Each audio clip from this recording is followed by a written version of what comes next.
Jlunce Reviews. I'm your host, Jlunce. I'm back. Classes are over, classes are done, semester's over, and the summer's here, and no matter what, I think I'll be able to have more free time. You guys can expect some more videos in the future, more than usual, higher frequency of video uploads, especially since this summer is kind of packed with a lot of TV shows, a lot of movies, a lot of albums. I will say more than usual, I think. Apologies for the kind of jank setup, as we're currently moving out of our old house, moving into a new one, and you can't really see it right now as I moved all of it for your pleasure. But to my left, there are a lot of boxes. I promise that when we move into the new house in the next couple of weeks, I will have a much better setup for you guys. I'll be able to actually use my mic, because I don't have a mic right now, so you have to deal with this iPhone shit for right now. So sorry about that, but I think you guys deal with it for just one video. I think it'll be fun. It'll be fun. All right, I won't beat around the bush though. I'll waste a lot of your time, because for some reason I thought I would talk about the new 21 Pilot's album. Clancy Just dropped a couple days ago. The alt-pop electronica duo's first record in, I think, 3 years. I'll just say up front, I've never really been the biggest 21 Pilots fan. I think Blurry Face is well-meaning, but ultimately pretty annoying, and a very flawed alt-pop record that tries a lot of things, makes big swings, but ultimately whiffs most of the time, just like me when I play baseball. I think the previous record, Scaled Icy, was kind of terrible. But quite honestly, Trench, which is easily their most highly praised, most highly lauded, most loved record, that dropped in 2018, kinda kicks ass. This thing is super catchy, fashionably put together, and lyrically smart.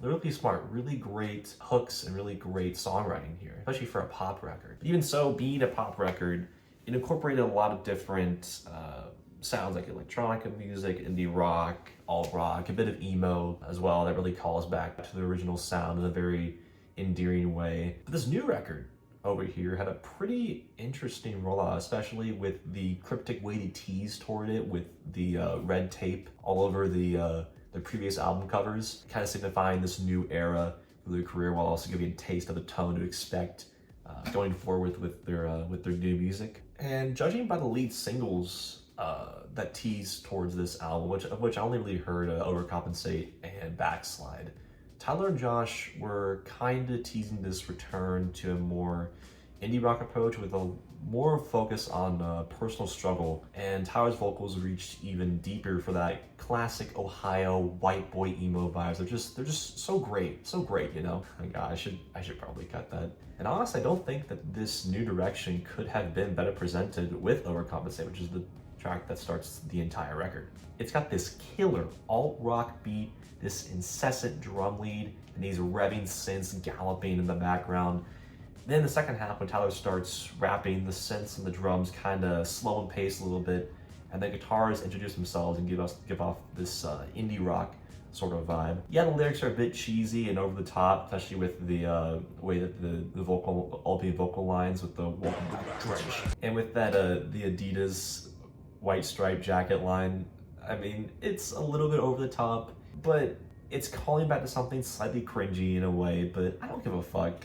It's just, this track's really fun. It's really catchy, it's got an awesome instrumental, and the switch up at the end is really great, and the duo really swung for the fences here, I think. And overall, I will say that I really do admire just how much more passionate and truly conscious 21 Pilots are when it comes to making this pop-friendly music. Over the years, they've gotten better and better at writing these catchy hooks and generally providing a great melody while still keeping their lyrical edge intact, dealing in these things like drug addiction, depression, suicide, anxiety that would probably go over most people's heads because they're too busy bobbing their head to the groove. And after this track, there are still plenty of examples of this exact phenomenon. In fact, the following track, Next Semester, takes things to a really relatable topic about the anxiety associated with school life and the pressures that one deals with being under such a heavy workload or trying to fit in socially. Tyler's singing is especially standout here, and the rock instrumentation is fantastic. It really puts a lot of drive into the song itself and his melody as well. However, this recipe isn't always followed to a T, as the next track, Backslide, kind of feels a bit half-baked, especially instrumentally. It's coming from a more emotionally draining, dreamier electronic approach. I do think the lyrical focus about the fear of regression, how it can be applied to many aspects of life, such as your career or even mentally, is a good lyrical focus. The problem is that Tyler's vocals on here and his overall vocal melody is kind of forgettable and could have probably used more trials. It kind of leaves the song feeling more like wasted potential. Not a bad song, but it's just kind of okay in the grand scheme of things. But the album picked itself up again with the following tracks, Midnight Indigo, and then Vignette shortly after, the latter of which has some more personal verses from Tyler about reaching to a close relative or friend, but finding that where there was once a connection, a friendship of some sort, it's now just gone, and Tyler feels alone and abandoned after dealing with such a rough time at school, which of course flows nicely from the next semester, and is a great extension of that same exact theme. The MGMT style opening is really nice too, and the starry synths really give the song a slightly melancholic feel. Vignette isn't quite as strong, especially with that pretty weak falsetto vocal that Tyler seems to be going with on the hook. It doesn't quite land. I definitely could use another take. But really it's production that carries here. I love the heavy bass and the smashing drums in the chorus, and they complement Tyler's performance really well. Unfortunately, the midpoint of this album does drop in quality with The Craving and Lavish, which are definitely oddballs lyrically, but I don't think the message is conveyed in a very catchy way, nor is there a grand or important statement really being made. Yeah, The Craving is a pretty personal love song dedicated to Tyler's wife, but it feels kind of off. It feels kind of weird shoulder to shoulder with these indie rock bangers. And Lavish is basically just a song about living luxuriously after attaining so much success, but doesn't really have anything worthwhile or interesting to say about it outside of, yeah, when you get rich, you get to live lavishly. Like, no shit. This is not My Beautiful Dark Twisted Fantasy. The instrumentals on both these tracks are kind of weird too, with the folky guitars and The Craving, and then these operatic, very sleek string sections, I think, on Lavish. It kind of feels like they wanted to have that same level of versatility in the production, like on Trench, but it's just not executed nearly as well here. Thankfully, the last third of this album is quite good. I love the propulsive driving beat on Navigating, and the chord progression is really great too, especially on this one. The lyrics about mental anxiety and personal problems Tyler has with making important decisions in his life and feeling like he's missed out on big opportunities are conveyed really well, passionately delivered.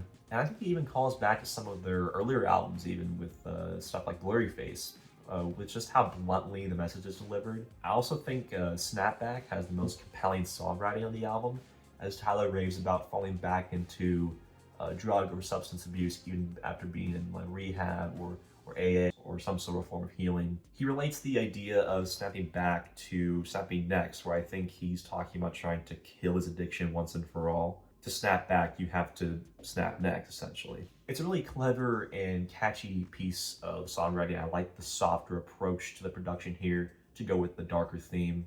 And the final track, Paladin Straight, while I do really like it, would have been much better if not for the 1 minute of silence followed by like a new rendition of the chorus in that same song that brings back the plucky guitars from The Crave, which just did not work at all. It kind of leaves the album on a little bit of a weaker note, and calls back to probably the weakest song on the album. So the first 4 minutes of the song are pretty fantastic, and Tyler ties up the story of the album neatly while teasing towards whatever is to come, the continuation for the new chapter with the band's career. I really appreciate just how well 21 Pilots was able to incorporate this conceptual storyline between each of the albums. And I think that Tyler's personal journey is conveyed really well through these different other characters or homages to certain things, like with the City of Dima and Trench. Yeah, overall this thing was pretty good. Definitely not the same level as Trench, but my expectations weren't that high considering just how bad their last record was.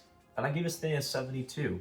I think it's worth a listen, especially for you alt-rock, indie rock fans. It captures that fiery teenage angst while still coming off as genuine and heartfelt most of the time. And overall, it's a pretty good entry into the 21 Pilots catalog. All right, I think that does it. I'll see you guys again, hopefully pretty soon. Next time, I promise the setup will be better. Just bear with me. Leave a like, leave a comment, please subscribe. Peace out.